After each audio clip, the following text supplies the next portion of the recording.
Olá, meu nome é Priscila Maruoka, eu sou pediatra e médica voluntária da Missão Covid e pediram para eu vir aqui falar um pouquinho para vocês sobre o coronavírus e as crianças. A gente sabe que o número de crianças que estão sendo acometidas, principalmente na forma grave, está sendo baixo no mundo inteiro. Mas isso não significa que as crianças não podem estar infectadas pelo coronavírus, muito menos que não podem transmitir. Elas podem sim ficar infectadas, só que elas estão normalmente apresentando sintomas leves ou muitas vezes são assintomáticas, e isso faz com que o nosso número de crianças registradas que tenham coronavírus seja diminuído, porque a gente acaba não colhendo o teste. Elas normalmente podem apresentar sintomas leves como resfriado comum, febre baixa, e um sintoma que está mais comum em criança do que o adulto é a diarreia. E elas estando infectadas, elas são fonte de transmissão. Por isso que é muito importante a gente manter o isolamento social das nossas crianças, principalmente em relação ao grupo de risco que são os idosos.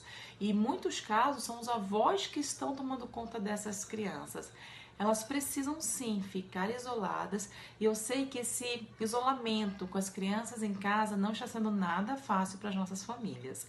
A gente precisa, primeiro de tudo, conversar com as crianças sobre a situação, porque elas, assim como nós, elas ficam ansiosas, elas ficam angustiadas, porque elas estão vendo todo esse movimento em relação ao coronavírus.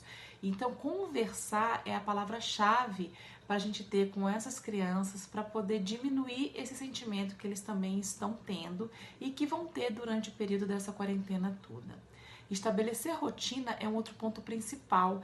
O máximo que a gente conseguir, pelo menos de segunda a sexta, estabelecer a rotina para essas crianças, de tempo de atividade escolar, tempo de brincadeira, a hora de almoçar, a hora de fazer alguma atividade física, isso é essencial para a gente conseguir organizar o horário dessas crianças em casa.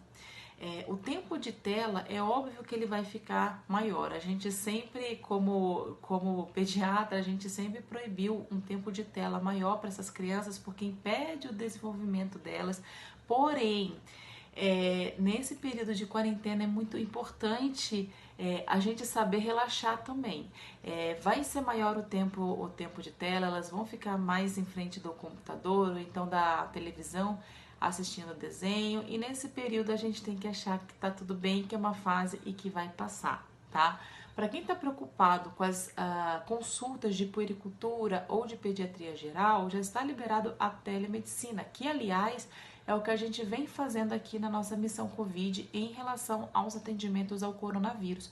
Então converse com o seu pediatra sobre qual é o momento melhor para levar para essa consulta de rotina, se ela pode ser feita através da telemedicina ou não, e ele também identificando um sintoma mais grave ou a necessidade de examinar seu filho, aí esse encontro vai ser inevitável. Se você tiver qualquer dúvida em relação ao coronavírus, nós da Missão Covid estamos dispostos a atender você e a informar se esse sintoma é leve, se ele deve ser levado em consideração para ir ao pronto-socorro ou não, tá? E qualquer dúvida, a gente está aqui para poder esclarecer para vocês. Obrigada!